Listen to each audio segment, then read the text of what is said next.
I'm Wendy Woodhall. I'm the executive director of the Los Angeles Post-Production Group. I always do this spiel and I say we've been around for 12 years, but we have been around for 13 years now. So we just want to thank all of our members, friends, presenters, supporters, and partners for all of the great support you've given us all of these years. We love doing it. We can't wait to do it for another 13. Woody, I'm curious if you have a fond memory of your time over the last 13 years. Well, I just want to say, first of all, I'm representing with a little bit of swag. Oh, yeah. I have my LAPPG hat. I have the first run of our LAPPG shirt. And you know it's a first run because if you notice, I don't know if you can see that, but it says AJA because they are such a fine supporter of our group. Oh, my gosh. That's like vintage. Where'd you dig that shirt out? That's amazing. Wendy, I'm vintage. So there were so many highlights. I mean, we've done over 150 of these things. We did LAPPG Presents. We did film festival nights. We did our 5th anniversary. I don't know if you remember. We had food and drink, and we had a magician going around, Johnny Ace Palmer, awesome. Walking around doing stuff. That was great. But I'd say probably all in all, LA Post Fest, which was a little side group that we did, which took you and I about 2 years to produce. And then it ended at the Aero Theater here in Santa Monica, presenting 5 films on a DCP. That was really great. That was 5 years ago now. So, man, am I just getting old? I can see a lot of gray in my beard. I have a lot of blonde in my beard these days. So anyway, how's about you? For me, I think the thing that was so sweet was one of our longtime members, Mark McVitie. He had won like a Chipotle catering package, and he like walked in one night with all this food for all of us, and we set up all these tables and the whole meeting got fed, and it was so sweet. It was so generous and unexpected, and so that was a nice memory. Cheers to you, Wendy Woodhall, on your 13th anniversary. It's also your 13th birthday. No. Tomorrow. Tomorrow. That would make me really creepy. Oh, thank you, Kent. By the way, happy birthday to Wendy. Her birthday's tomorrow. She turns 29 years old. Oh, yes, 29. And I have my drink of choice is milk. I'm doing milk, so. Yeah, right. Cheers. And I have my cake. I figure I can eat half today and half tomorrow for my birthday, and then I'm all set. So let us know. Thank you for all the birthday wishes. So sweet. You can let us know what your drink of choice is. And speaking of, let's hop on over and invite our presenter tonight. We are going to be looking at creating high-end post-production with Andy Bellamy from AJA. So welcome, Andy. Hello. Hi there. Thanks for having me. Awesome. Thanks for being here. So what is your drink of choice for the evening? Well, when you told me yesterday I had to find something, I had to really ransack the house. My wife is away and there's not a lot in the house, but I did manage to find a margarita in a can. Whoa, that has my name on it. Cutwater is the brand. I'm not shilling for them. They just happen to be in the refrigerator. Very nice. You'll have to let me know if it's good. That sounds so cool. So, all right. Well, I'm going to we're going to be looking at workflow and hardware and things that we've learned about working remotely. So I'm excited. I know everybody else is. So take it away, Andy. So the first thing we're going to do is we're going to look at this piece of technology, which is called the Bridge Live. And we're going to look at how the Bridge Live, what that actually does and how that connects a remote worker with a facility. So we're going to take a little look. So the Bridge Live is a device that is used to take SDI video, so our baseband video, digital video output, and to turn that into a streaming format so we can deliver it somewhere else. And the title Live really refers to the fact that this is a high-performance device. It's real-time video transport and low latency delivery. And what all that sort of jargon really means is there is barely any time delay between a video signal being picked up by the Bridge Live and then it delivering it to a particular destination. So in terms of what it offers low latency, which is really going to be something that we're going to come back to again and again as we go through these remote workflows. That low latency and high quality are really important. It's one thing being able to work remotely and stream, but having the highest quality we can possibly get is going to be really important. And the Bridge Live does the opposite as well. It is able to receive a internet encoded or sort of a H.264, any of the formats used for streaming. It can receive a stream and turn that back into baseband video on the other side, which is really, that's fantastic. That's sort of a super useful device. You can even go from one device to another to decode backwards and forwards. But Bridge Live was interesting. AJ worked with Compromato, some of you may be familiar with. They're a major player in the streaming market, and those guys have been amazing. We brought our hardware know-how. You know, we've been around 26 years now, a little bit longer than that. And in terms of our hardware background, working with somebody like Compromato was really useful to us because they've been innovating in streaming for such a long time, but they're able to leverage our hardware expertise to produce the Bridge Live. Now, it's just one RU high, so it's a fairly compact device. It sits in a rack, so if you're familiar with racking devices, it's just going to sit in there on a full rack width. It's very, very straightforward to install. If we spin it round, we can have a quick look at the back. And again, I'm showing you these items here really because what we're trying to call out is that this is very much an enterprise level device. It's a device that's designed to be turned on, deliver a signal, and just work for you. So not to cause you any issues with your streams. It's an always on device. We've got redundant power supplies. So if there was any issues with it, one of the power supplies will roll over to the other one. The device utilizes dual 10 gig interfaces for its I/O and its network control. So that's a large bandwidth for big video formats. So the Bridge Live is able to deal with Ultra HD. So a 4K signal can be taken in via the 12G SDI and then streamed with hardly any latency at all to your location of choice. But it's not just an Ultra HD or 4K device. The Bridge Live is also capable of doing 4 HD streams as well at once. And again, we'll see why that can be important to us later on as we see how we can incorporate this device into our workflows. So 4 simultaneous HD channels, as I said, or 1 Ultra HD or 4K channel. It can have a monitor attached directly to it, and you can operate it from a USB keyboard or a mouse, but we're also going to see that it can be operated remotely as well. So there's lots of opportunity to use the device from afar. Now with this device, we're talking about streaming. So streaming forms the backbone of how we take our, essentially what we're talking about here would be an NLE output, our desktop video output from our timeline. How do we share that? How do we get that to our destination where it can be viewed elsewhere?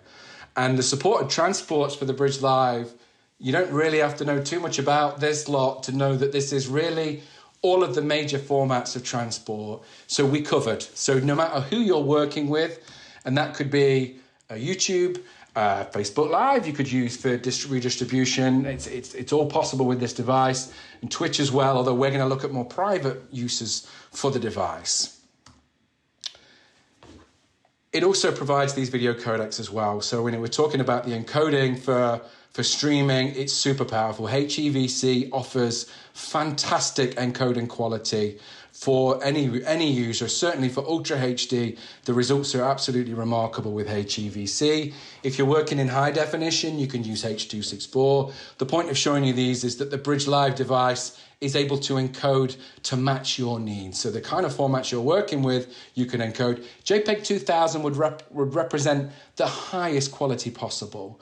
So that really is going to be something that you add on you buy that basically as an add-on if you want to use that. Otherwise, I would say H.265 fulfills all your needs to make sure that your timeline output is at its highest possible quality at the other end where it's being viewed. Audio, it's not just a video device. Audio is very important. We're sharing content. We've probably got a guide audio track. Maybe we've got a voiceover. It doesn't matter. All of that audio is passed appropriately and can be compressed to suit your needs as well. So in terms of passing the audio from your timeline, you're able to do that as well. So that was kind of a quick look at this Bridge Live device. The device itself is just under $15,000. So that gives you an idea what this kind of enterprise level device is. We're really talking about a way of bridging our environment, our external environment with an internal environment. So how do we share our material? And the Bridge Live is going to be part of it. I wanted to just touch briefly on production. I know we're doing post. That's our main reason for being here today. But I thought it was really easy to show you how the Bridge Live works in an easy demonstration of how you would share content from an on-set video village. So I've got a diagram to show you how that works. So we can see on the left-hand side here, we have our on-set video village. So imagine the video village for our production. This is could be a remote area on set now, and it could be socially distanced and be perfectly safe and running as it should be. What we can see here is we have an on-set camera and an on-set digital recorder. And these devices are connected into the Bridge Live system. So they're connected via a router, or router if you prefer, portraying my English accent there. So that goes through the router, and then that goes to the Bridge Live. The Bridge Live is in turn connected to a laptop, and that is where you make all your settings. So that's where you set the Bridge Live device up in order to stream your video to its destination. If we look between our Bridge Live and our web remote control, we've got a network port there. So that's a network router there. So we're connecting, and we have a secure private line with encryption. So this is kind of a little sidebar. We're only going to be as good with our remote workflows as our internet provider can give us a connection. That's kind of a given. So one of the things you can do in an environment where it is absolutely vital that you have your secure line and you have a feed which doesn't stop throughout the whole of your production, you can lease a line for that. So you get a secure private line with encryption. It's from an internet service provider. There are so many different ways of doing that, but they're all relatively cost effective compared to expensive broadcast pipelines. This kind of private line is really very, very cheap. And then you can see we go to a content distribution network there. So again, that could be any number of services out there. Wowzer is an aggregator for those services, but there are people like we talked about, Twitch, Facebook, YouTube. There are so many different services you could choose. And then effectively that on-set feed is being fed to 3 producers to smart televisions.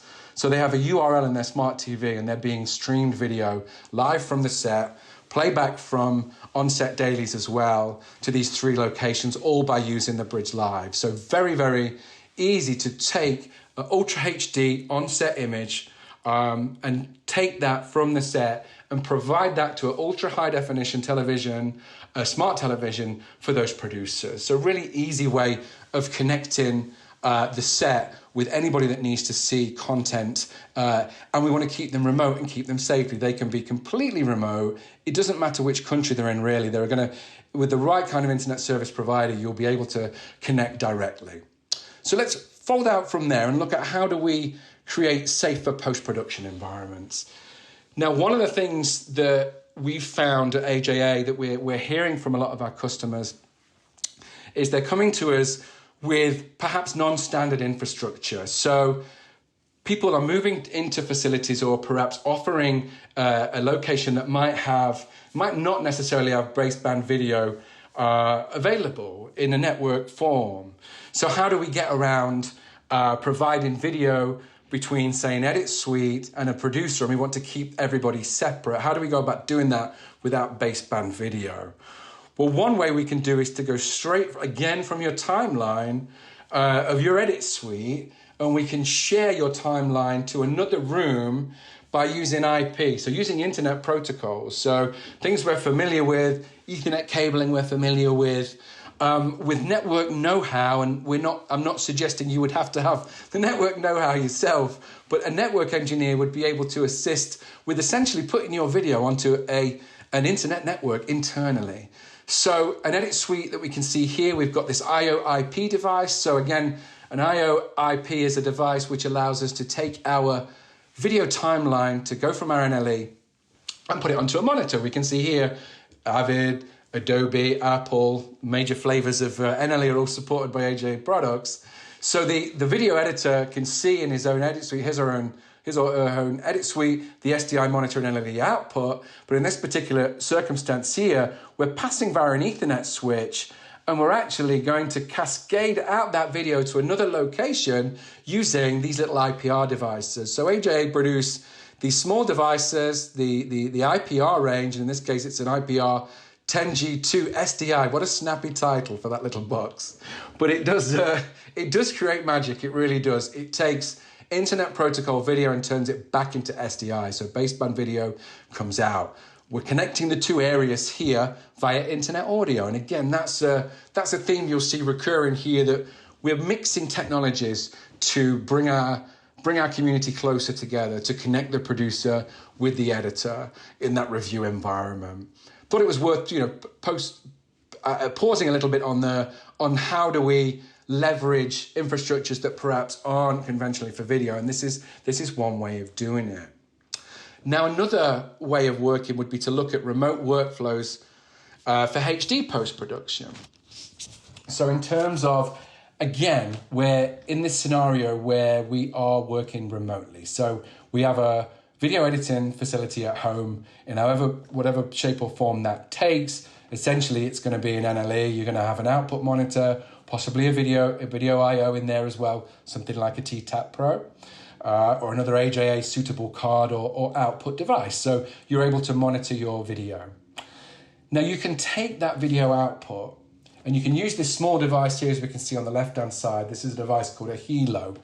And again, we're taking the NLE output, so that literally the real-time output from your timeline, when you hit that playhead, or even when you're paused, it's streaming out exactly what's coming from your NLE. So we can see on the right-hand side, we have the remote reviewing, separated again by a content distribution network. It's something we don't provide AJA on in that game, but there again, as I said before, plenty of different individual companies that offer different services by geographical location that will provide you with the ability to pass your stream from the Hilo device, and Hilo is covering up to 1080p. So passing your Hilo, the stream from your video timeline, to your streaming remote viewing location. And that's going to be in H.264, which is really nice quality for high definition. So the producer can be sat in another location, and by using internet audio to connect to the editor, they're going to try and work together as if they are in the same room. We're going to be able to see the same things at the same time. We're talking again about low latency, very important to us within the environment, that we're able to offer very little distance, very little time delay between hitting play and seeing that output work at the other end and hearing that as well. So essentially, we really are focusing in on that editorial activity or that post-production timeline activity. It really is a case of connecting that NLE output, that baseband video output, and turning that into a streaming format. And in that way, perhaps the editor will have any number of different versions that they want to roll through. The real-time feedback can come back over the internet audio so that edits can be made, discussions can be progressed. People can really feel that they're collaborating, yet doing it safely and remotely. And it's, we're certainly hearing, like I said at the beginning of this, that many customers that are coming to us are actively looking to see how they can continue to work in this way, regardless of the hopefully safe continuation of the reduction of risk from the pandemic. It really is opening up new ways of people offering their skills, perhaps to further afield cities or countries than where they live as well. But that's just kind of looking at high definition and using the Hilo device. We saw the Bridge Live device as well. But the very high end, obviously 4K and Ultra HD, how do we deal with that? How does that look from a timeline? TTAP Pro is a fantastic I/O device for Thunderbolt 3. So it offers fantastic bandwidth and control over that single cable. It's amazing. It offers 12G SDI as well as HDMI 2.0. So from a post-production standpoint, if you are using that at home, if you've got access to a 12G SDI Ultra HD monitor at home, if you've been loaned one or you have one in your own inventory or you're hiring one, you can see your monitor output. It would look pristine from your NLE. You're able to see the full resolution, the full RGB if that's the way you're monitoring. You see 10 or 12 bit as well. So you can really access your content at its highest quality.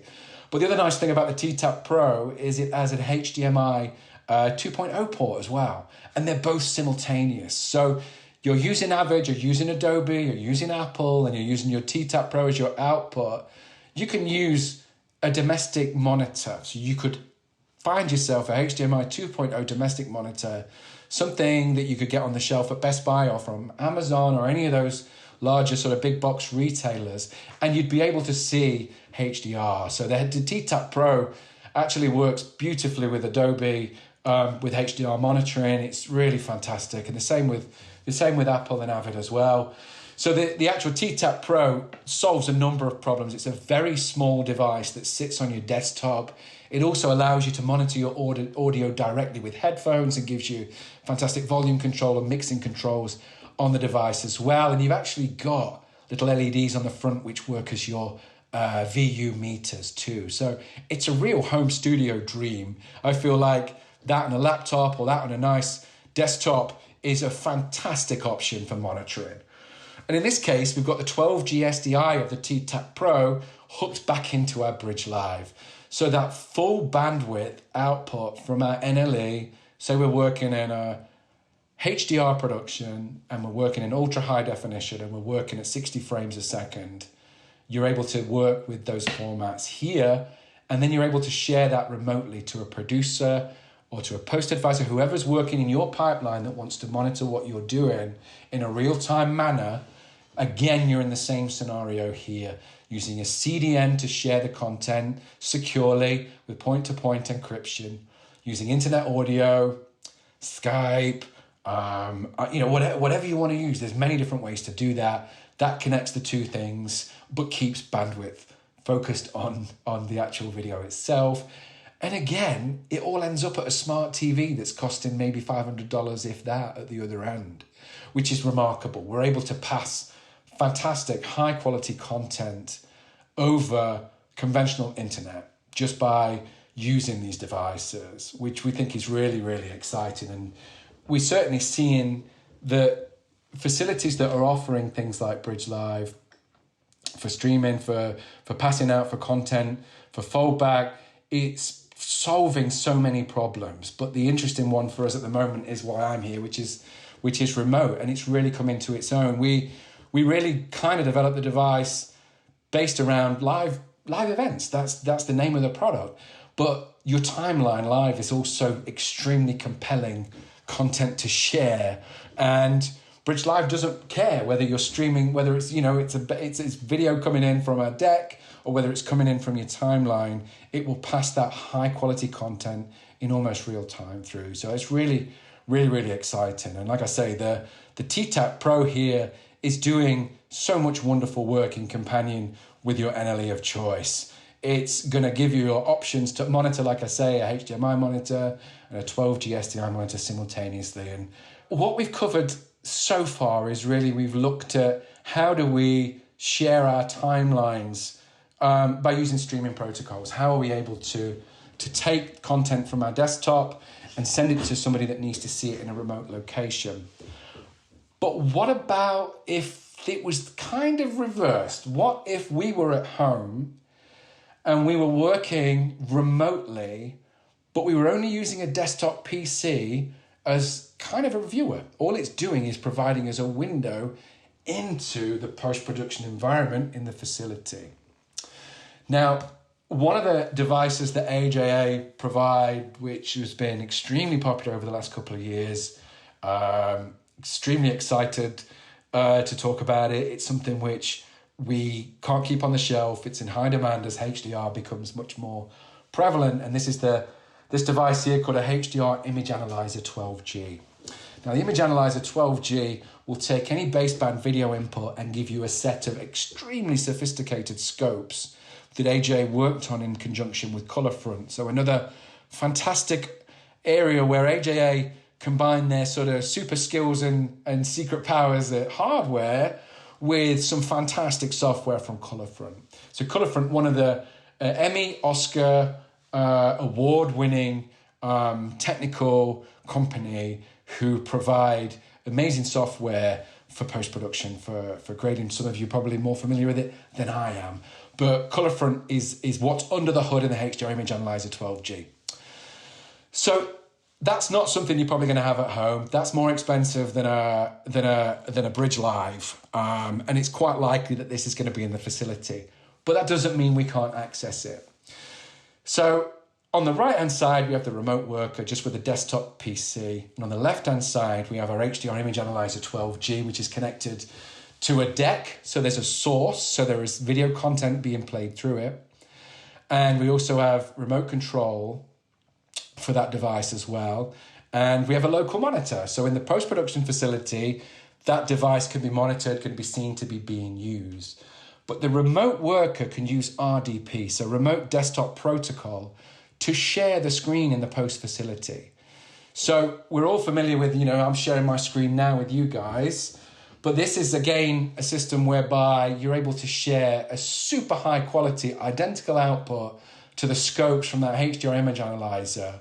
And if you've got a problematic piece of video content, you want to talk about it remotely, you want to work on it remotely, you can access all the controls of the HDR Image Analyzer via a remote desktop PC. That PC does not have to be super powerful to access these devices back in the post-production environment. So we really have got very powerful ways of interacting with non-standard equipment, which may be beyond the scope of having that at home. Of course, it doesn't mean you can't rent one, can't use one, can't integrate one at home if you want to. It's an amazing device, but we do feel that offering a clear and intuitive way of operating the equipment remotely really is gonna mean that you can offer long distances, you can offer work to people who aren't anywhere near your facility or who aren't able to be in your facility because of all the reasons we've covered before. So in terms of offering a system of sharing, RDP is not something we developed, that's just a standard protocol. There are a number of different ways of doing that as well. And it may be that if you're working with a facilities house, they have already started to think about some of these concepts, about how can they share. And effectively, we're coming back to these concepts again and again and again. Offering a secure connected line, which is offering good internet bandwidth. We know that's something we need. The AJA devices offer the highest quality streaming for our NLE output.